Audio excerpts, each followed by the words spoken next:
दोस्तों गोदी मीडिया के पॉ पॉ पॉ पॉ वाले सायरन के बाद आखिरकार सरकार जागी है और गोदी मीडिया पर एक बहुत बड़ा एक्शन हुआ है।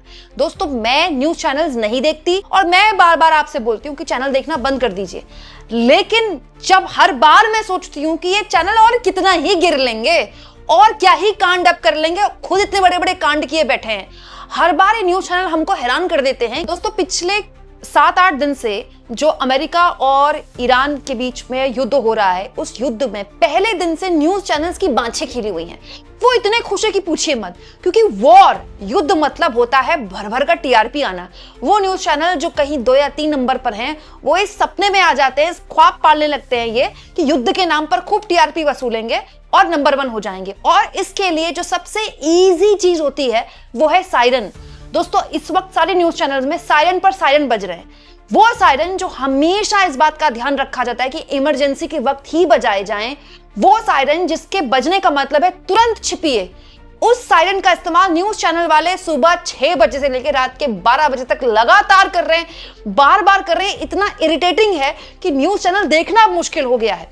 हालत ये हो गई है दोस्तों कि न्यूज चैनल्स की इस बेहुदगी की वजह से सरकार को एक्शन लेना पड़ा है। दोस्तों सरकार की तरफ से बाकायदा ये आदेश दिया गया है, देखिए ministry of information and broadcast की तरफ से, कि न्यूज चैनल्स ने इजराइल और ईरान में इतनी अनवांटेड सेंसलाइजेशन किया खबरों का और पब्लिक के बीच में इस तरह का कंटेंट परोसा कि अब न्यूज चैनल के लिए अगले 4 हफ्ते तक टीआरपी बंद कर दी गई है।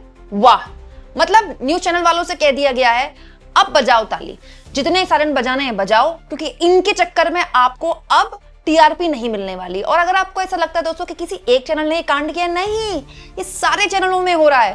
दोस्तों यही काम इन लोगों ने ऑपरेशन सिंदूर के वक्त किया था, तब भी भारत सरकार को एडवाइजरी जारी करनी पड़ी थी, आदेश देने पड़े थे कि आप जो रियल टाइम इंफॉर्मेशन है वो मत चलाइए, 2 सायरन मत बजाइए। क्यों? क्योंकि सायरन जो होता है वो एक इमरजेंसी सिचुएशन में होता है। सड़क पर जब आप सायरन सुनते हैं तो आपको समझ में आता है या तो आसपास पुलिस की गाड़ी है या एम्बुलेंस है, इसलिए आप उसको रास्ता देते हैं। क्यों? क्योंकि इट इज इमरजेंसी। लेकिन यहां तो सुबह से लेकर रात तक पौ पौ पौ। मैं तो सोचती हूँ दोस्तों कौन है वो लोग जो घंटों घंटों सायरन के साथ खबरें सुनते हैं। दूसरा, खबरें भी फर्जी हैं। दोस्तों कुछ दिन पहले आज तक पे खबर चल रही थी, अंजना कश्यप खबर बता रही थी, उसमें उन्होंने एक देश की एम्बेसी पर हमला बता दिया कि ईरान ने एक देश पर हमला कर दिया है और वहां जो यूएस के कर्मचारी थे उनको बंधक बना लिया है। उस पर विश्लेषण करना शुरू कर दिया। उसके बाद उसी पैनल पर जो संवाददाता बैठे हुए थे उसी चैनल के, दोस्तों वो संवाददाता बता रहे हैं कि नहीं अंजना जी, दरअसल उस देश में तो यूएस की एम्बेसी ही नहीं है। सोचिए जिस देश में यूएस की एम्बेसी नहीं है उस देश में अंजना कश्यप ने बैठकर उस देश के एम्बेसी पर हमला बता दिया, वहां के कर्मचारियों को बंधक बता दिया, फिर उसी खबरों में खेद प्रकट कर रही है, हमसे खेद हो गया। इसका मतलब जो एंकर बैठे हुए उन्हें कुछ नहीं पता।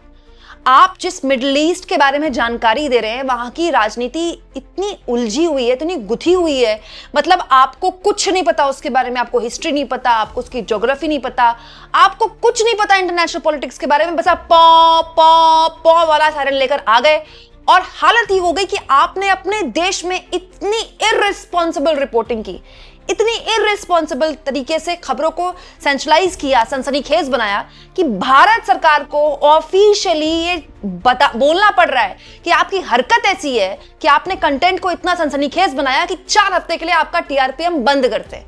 अब 4 हफ्ते के लिए कोई टीआरपी नहीं आएगी। तो अब न्यूज चैनल वाले चाहे सायरन बजाएं या कुछ भी बजा लें, अब कुछ नहीं होने वाला। तो दोस्तों मैं तो ये सोचती हूँ न्यूज चैनल वालों के लिए पास बहुत ही शानदार एक उत्सव है ये। क्यों?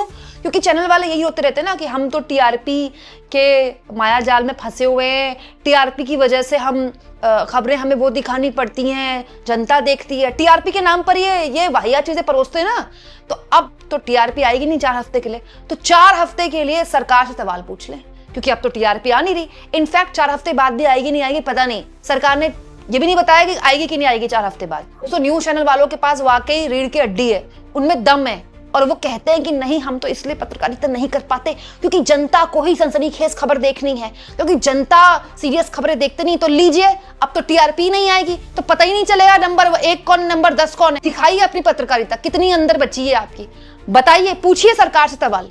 और सरकार को जवाबदेह कीजिए। लेकिन दोस्तों ये करने के लिए हिम्मत चाहिए, रीढ़ की हड्डी चाहिए, मुंह में जबान चाहिए, वो तो है नहीं। लेकिन आप सोचिए दोस्तों कि भारत सरकार को ये आदेश देने पड़ रहे हैं, इसका मतलब भारत सरकार देश की जनता को इसके जरिए बता रही है कि न्यूज चैनल दोस्तों और परिवार के साथ देखने लायक नहीं है। दोस्तों ये बात तो मैं आपको सालों से कह रही हूं कि न्यूज चैनलों को मत देखिए। इन न्यूज चैनल वालों ने दोस्तों भारत की कितनी बदनामी कराई थी। याद कीजिए, भारत की सेना उस वक्त दो हाथ कर रही थी, पाकिस्तान को नाको चने चबवा रही थी।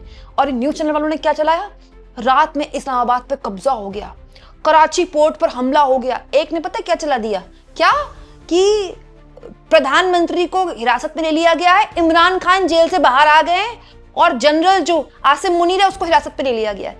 ऐसी ऐसी खबरें चलाई हैं इन्होंने रात में, आधी रात तक। और सुबह क्या निकला, ढाक के 3 पात। आज भी पाकिस्तान जब हमारे देश का मजाक उड़ाता है तो हमारी मीडिया को उसका हथियार की तरह इस्तेमाल करता है और वहां मजाक, पूरी दुनिया में मजाक बना है। जब पूरी दुनिया में भारत की सेना के बहादुरी का परचम लहराया जाना चाहिए, पूरी दुनिया में भारत की मीडिया की थू थू हो रही थी। दुनिया के कितने इंटरनेशनल अखबारों में इसकी खबर छपी थी कि भारत की मीडिया ने ये क्या किया। सोचिए, जब देश युद्ध में हो तो इस मीडिया को शर्म नहीं आती, 2 टके की मीडिया को। और अब एक दूसरे इलाके में, मिडिल ईस्ट में हालात खराब हैं, उन हालातों के लिए आप यहां सायरन बजा रहे हैं, लोगों को परेशान कर रहे हैं, लोगों को दिमागी तौर पर डरा रहे हैं। सोचिए दोस्तों, जिस सरकार के तलवे चाटने के लिए न्यूज चैनल कोई दिन नहीं छोड़ते, कोई घंटा नहीं छोड़ते, आज भी सरकार की जो इस पूरे वॉर लाइक सिचुएशन में जिस तरह सरकार ने जो गलतियां की, शुरुआत से सरकार ने खामेनी साहब के उस मामले में शोक प्रकट नहीं किया।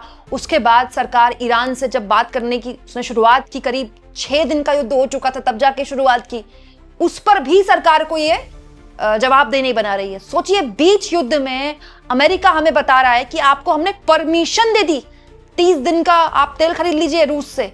अमेरिका बीच युद्ध में दोस्तों भारत में आकर अमेरिकी प्रशासन के लोग उस मंच से, जिस मंच में प्रधानमंत्री भी मौजूद थे, उसी कार्यक्रम से, उस दिन पीएम मौजूद नहीं थे, उस कार्यक्रम में पीएम आए थे।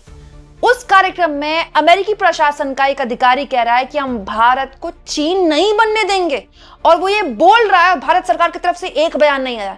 मतलब अमेरिका कह रहा है कि वो भारत को विकसित नहीं बनने देगा, भारत को चाइना नहीं बनने देगा। मतलब क्या बात है? तो अब भारत क्या कॉलोनी बनेगा आपकी? क्या कहना चाहते हैं आप? कोई एक मंत्री नहीं है जिसकी इतनी हिम्मत है कि वो मुंह खोल दे अमेरिका के आगे। अमेरिका कोई दिन नहीं छोड़ता युद्ध के दौरान भी भारत को अपमानित करने का। और सोचिए, उस पर भी न्यूज चैनल के एंकर और संपादक इसको मास्टर स्ट्रोक बता रहे हैं कि मोदी जी का ऑयल डिप्लोमेसी का मास्टर स्ट्रोक हो गया। मोदी जी ने गजब कर दिया कि 30 दिन के लिए देखिए परमिशन मिल गई यूएस से। सोचिए दोस्तों, भारत की डिप्लोमेसी, भारत की विदेश नीति हमारे बैकयार्ड में आकर, हिंद महासागर में आकर अमेरिका की इतनी औकात हो गई, इतनी हिम्मत हो गई कि वो हमारे बैकयार्ड में आकर हमारे मित्र देश जो हमारे गेस्ट थे, हमारे न्योते पे आए थे, उनका युद्धपोत उड़ा दिया। सोचिए दोस्तों, 80 से ऊपर सेलर्स मौजूद थे, वो डूब गए। भारत की तरफ से एक बयान नहीं आया, एक सख्त शब्दों में साफ तौर पर नहीं बताया। सारा खेल सूत्रों के हवाले से चल रहा है, ये सारे न्यूज चैनल सूत्रों के हवाले से चल रहे हैं, सब कुछ सूत्रों के हवाले से चल रहा है। इतनी हिम्मत नहीं है इनकी कि ये सरकार से सवाल पूछ लें, लेकिन अपने देश में किसी दूसरे देश के युद्ध को सनसनीखेज बनाकर, यहाँ के लोगों को डराकर, यहाँ के लोगों को परेशान करके इन्होंने ऐसा माहौल क्रिएट किया कि भारत सरकार को कहना पड़ा कि टीआरपी बंद करते हैं तुम्हारी। दोस्तों, आप इस मुद्दे पर क्या सोचते हैं? कमेंट बॉक्स में जरूर लिखें।